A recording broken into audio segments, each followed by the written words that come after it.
What's up, gamers? Welcome back. Today I'm going to be reviewing Fallout 4, hence why I've been missing for a few days. It took me about 64 hours to beat the game. That includes some of these side quests, or most of them, and also the main storyline. I'm going to focus the review on the positive about the game, and also some of the annoying negatives about the game. The first category I'm going to tackle on the game is the graphics of Fallout 4. How's the graphics for Fallout 4? A lot of PC gamers out there has been giving the graphics of this game a hard time. Of course, you know, when you own a $500 plus video card, you expect the best of the best, especially since this year PC gaming has really pushed the graphic department. Don't forget that some of the people out there who push the graphics fail to optimize their engine. As a Titan X user, I sympathize and know exactly how you guys feel out there. You know, I've expected the best of the best. The graphics to me was quite decent at best, and I've expected more out of it to myself, but however, it is better than most of the Bethesda game that came out before. It looks much better than the previous games. It is rough around the edges because the game is based on the Skyrim engine. One of the things I'll definitely compliment the game on is the detailing. If you've ever played a Fallout game before, the game takes place after an apocalyptic event, where in this case it takes place in Massachusetts. In terms of details, I'm talking about the landscape, the environment, the buildings, the body of water that's left, and the radioactive areas of the game are amazingly still detailed. So it holds true to a Fallout game in that aspect. I gotta compliment the explosions in the game because they do look downright gorgeous, and especially the characters and enemies animation in the game. From the mercs to the Deathclaws to the synthetics, they have a lot of great animations in this game, and it's much more improved.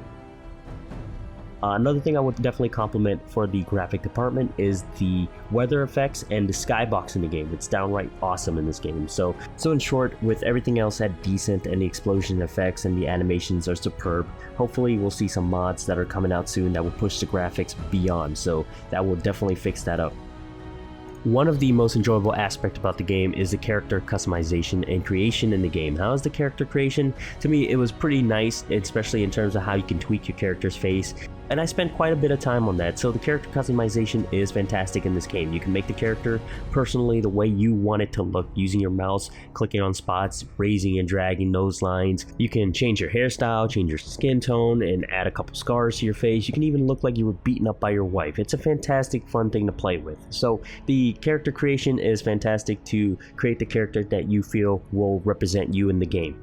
The only thing that you cannot change in the character customization, which I'm covering next, is the voice in the game. Male or female, the voice is already pre-recorded, so it's only one character.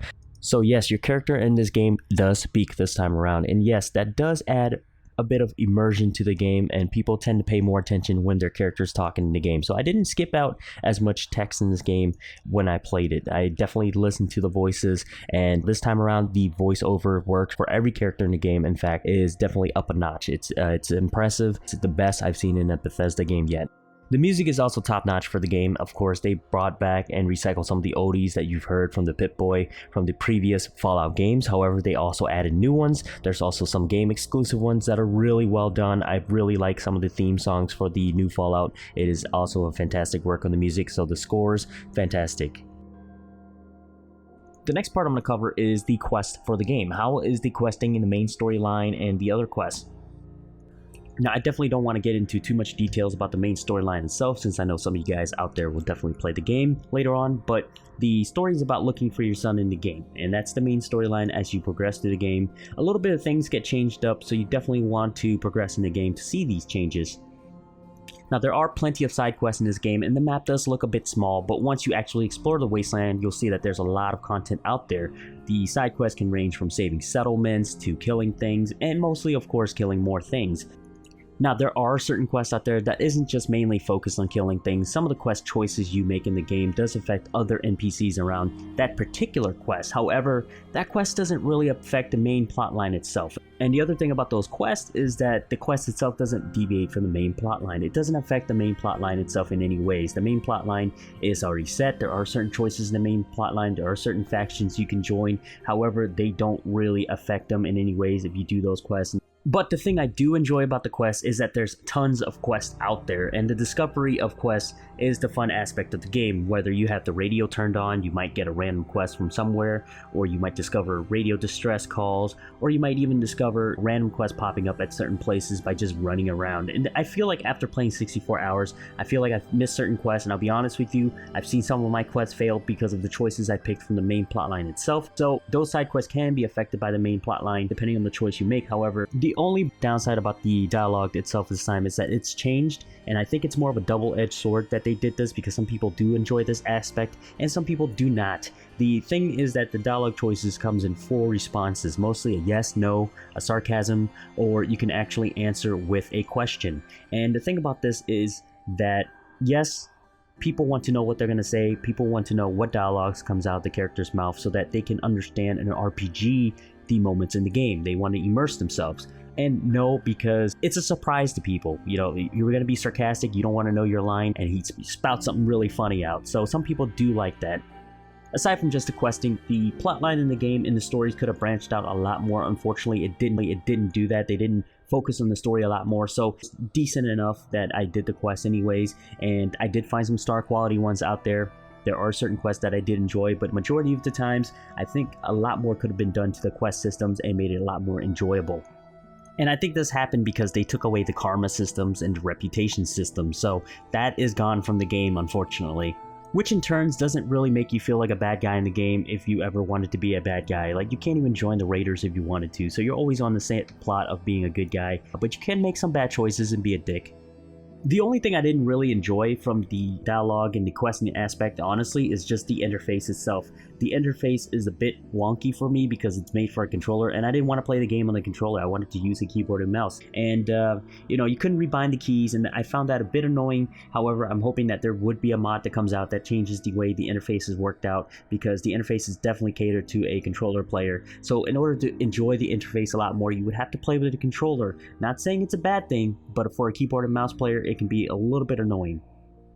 Which brings me to the next part of the review, is the gameplay of the game. The game mode I actually played at is survival difficulty, and that's what really made me enjoy this game a lot, is the survival difficulty, because everything was so incredibly hard, and I had to really think about my perk trees and what I had to build to progress in the game. As you know, the game still stays true to the Fallout series. It's still a shooter, and it has melee combat, and the VAT system of course is back. However, the VAT system isn't just about stopping time anymore, it slows down time instead of stopping it completely, so you have to make those quick choices with the AP before you get hit by the enemy.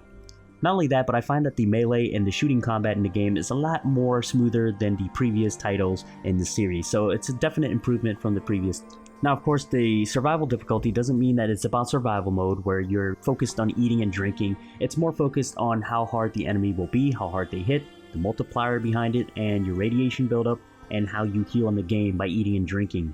As you know, aside from the combat, the system in the game is also a bit changed up to cure yourself from addiction. You can go to doctors or take drugs, but the limbs in the game automatically grows back when you heal yourself. So when you go to sleep or when you eat food and drink water, you can actually grow your limb back without even having the perk, unfortunately. So it breaks a little bit of the immersion for me from the previous game for that, but it wasn't too much of a big deal. The one thing that's definitely changed in this game that people will notice is the perk tree. The perk tree this time around is combined with the skill tree and also the stats. So in order to level certain perks in the game, you need certain stats requirements. So for example, you want to be, I don't know, something here, you have to have 4 into charisma, or you want to be something there, you have to have 4 into strength, etc. And it opens up as you go along in the game. So you have choices of putting 1 point into that perk or 1 point to that stat to unlock another tree. So before you actually go into the game, you might want to plan out your tree a little bit. One of my favorite stats in the game is charisma, and it opens up a lot of awesome perks that is very, very strong. I felt like it was very, very strong at certain times. Now keep in mind that since I played the survival difficulty of the game, I got more XP out of that, but not only that, I also encountered more legendary creatures. There are legendary creatures and mobs in the game, whereas when you kill them, they mutate during combat, they can heal themselves up, and not only that, they drop legendary items. I would say when you pick up the item, it's a random item. It would be an armor or a gun, and from that you get a mini buff on them. Some can be good or some can be absolute crap. It really depends. It's really randomized. Another thing that's really noticeable and changed up in the game is that the power armor system works differently now. Unlike the previous titles where you earn a power armor at the end of the game, you actually get a power armor earlier in the game now, and the power armors run off fusion cores, which is limited in the beginning of the game, but later on in the game you can find plenty of them everywhere. In fact, you can buy them from NPCs, and you can also steal them from the Brotherhood. Hint hint, and that's because they have plenty of them, so you can get a lot of power cores from the Brotherhood. Honestly, I think this is a really nice system, the way it works, that you have to find fusion cores to power the power armors up, and that you don't get many of them in the beginning. But to be honest with you, on survival mode, the power armors you use, the amount of time you use them is rare, because you want to keep them for the most important quests and when you really need them. Because even with the power armor on, a Deathclaw will just completely rape you. They are the most brutal enemies in the game, especially with the power armor on. They will wreck you. Now, of course, you're not going to see the same gameplay I see unless you play it on the very hard difficulty or survival. If you play on the other difficulties, your power armor is going to be amazing. It's going to wreck stuff, and that's what the power armor feels like. But when you play on the harder difficulty, things will wreck you. I'm serious. You're going to go into buildings, you're going to go into places, there's going to be tons of bullets shooting at you, and it's going to break your pieces off if you don't have the right stats or the right upgrades at time. And it can get really, really hard. So what's going to happen to your mindset is that you're only going to use the power armor when you really need it. And trust me on this, you want to see what I'm seeing? Go play it on the hardest difficulty. It'll probably make the game a lot more enjoyable for you too if you're looking for that challenge. Some of the added elements of gameplay into the game this time around to help with the XP grind, instead of just killing things and doing quests, is that you can do cooking now, which helps get rid of rad on certain items. You can also cook up chemicals, you can create weapons and also mod weapons, you can create armors and mod armors, and you can also create your power armor by piece and also upgrade. And of course, the most noticeable and optional element in the game now is the building of settlements.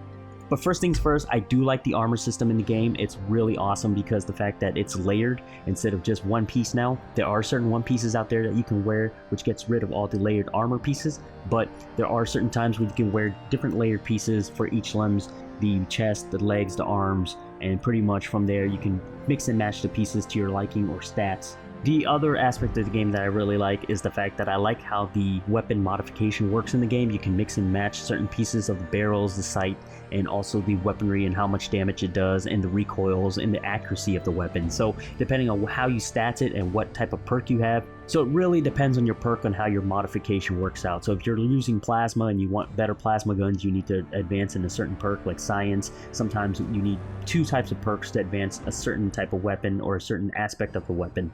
And the last element of new gameplay I was talking about earlier, which is optional, is the building aspect of the game.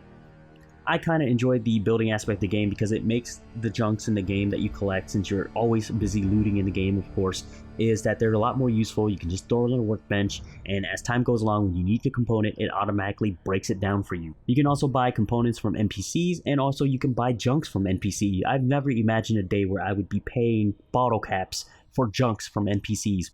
But just to break it down real quick for you, in order to grow a settlement, you need and require certain things for it to happen. You need food, water, a radio beacon, some energy to power that beacon, and also protection and some beds. Depending on how you meet the requirements itself, and also your charisma, is how many settlers will actually stop by the town and stay there. You can also set up route points for the settlers to go towards the other settlements so that they bring the resources there instead of you having to rely on the workbench in that specific area. So yeah, you can connect them and watch as the cow moves along the route and goes towards that settlement. Honestly, I think I spent way too much time on building a base, but the downside about building settlements for me was that it was pretty cool and self-gratifying when you build a settlement, plenty of protection and turrets and lights. The only downside for me was that I only got attacked 5 times in the game during a settlement building. When it happens, it's really damn cool. Super mutants attack, or raiders, they'll attack the settlements and everyone just goes apeshit and starts shooting everywhere, and turrets are going off and bombs are blowing up. I mean, it's cool to watch that feature, but unfortunately it doesn't happen as often as I was hoping it would, because my settlement probably was way too defended, who knows.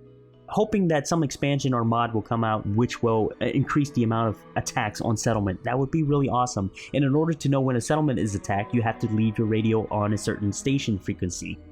Aside from that, I wish that the interface for the building was a bit more polished, and the other thing I hated was that the fact that connecting walls was such a pain for me. Sometimes when I'm connecting, it would connect to the places I don't want it to connect, or I have to make an extra wall to connect a certain wall to a certain angle, and sometimes things don't close up the way you want it to close up, so you have to just come up with ways to close up a base sometimes. It really needs a little bit more polishing, but other than that, it's a really fun system to just kill some time.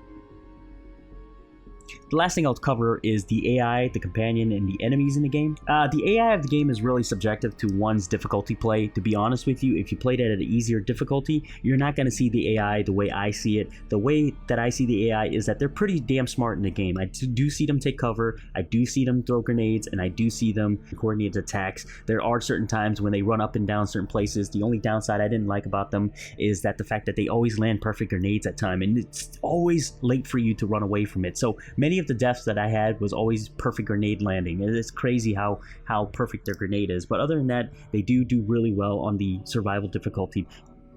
Now, most of the description I just talked about on the enemies of the game mostly falls under the humanoid categories, from robots to raiders and super mutants. There are other enemies in the game also. There is a wildlife, there are returning enemies, and there are also new bosses that you will encounter in the game, which are crazy. But other than that, yeah, the Fallout is pretty much the same as it was before. There are pretty much the same enemies that you've seen before in the past games, with some new ones added in. Another nice system to the game is the companion system. There is a companion system to the game. The first companion you get in the game is a German Shepherd named Dogmeat. He has the ability to search out items, monsters, and containers for you. They also get to wear certain weapons and armor depending on the companions, and they come from all walks of life. There's plenty of companions in the game, and there's plenty to choose from, and they have different skills. You can actually tell your companions to do different stuff depending on who they are. They can hack consoles, they can pick lock, etc. The only downside I didn't like about the companion system, which I noticed, is that they always ruin surprise attacks at times. They always run up and start attacking unless you command them to stay in one place. The other thing is that they don't really die off if they die in a battle. They don't completely die. They just go down on the ground. You can always get them back up. So unfortunately, the companion doesn't die off and there's no consequence to it. But a feature I really like about the companion is as you progress in the game storyline and you choose choices, you either get liked by them or hated by them. And as you get liked, you develop more of a relationship with them. They'll tell you more of their backstory, which adds to a nice feature to the game's lore. Finally, my final con about the game is I really had to overlook bugs and glitches to review this game. There are certain glitches in the game where my character would turn his back on the NPC when he's talking, or I've seen enemies get stuck in houses, or they fall from the sky. I mean, those kind of things happen, and hopefully they get it ironed out. And of course, some of the other things needed to be polished up and fixed by maybe mods, or the developers can fix them themselves, because I don't think mods should have to fix some of these stuff. They should only add the cooler stuff in the game. But going to see a lot of mods. There's like over 600 mods out right now, so it's a good thing that people are supporting.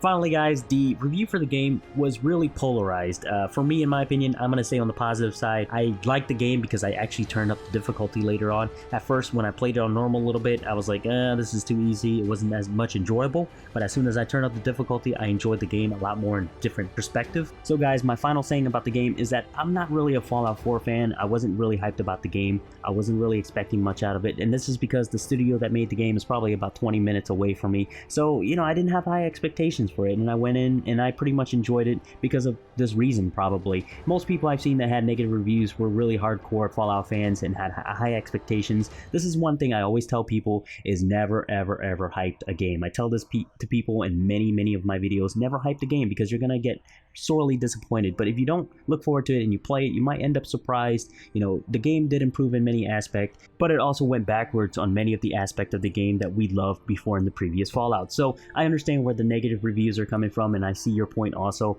And of course, fingers crossed that hopefully in the future we'll see some expansions and some added mods to the game that will make the game perfect. But aside from that, the game itself for me was a good Fallout game, but it wasn't as good as 3 in New Vegas for some odd reason. It's missing that oomph. It felt like a salad without the dressing. So, you know, wait a bit. See if you like the game yourself first before you buy it, or see other people play it, or see some more videos. Other than that, you know, play the game that you feel like playing that's fun for you. If you enjoyed the game, good for you. If you hated the game, hey, tell people about it. And also feel free to comment on the bottom if you liked the game or hated it, and tell us why. It's always interesting to see people's opinion about the game. I enjoy reading about that kind of stuff, so go ahead and post that up. Thanks for watching, guys. Remember to subscribe and game on.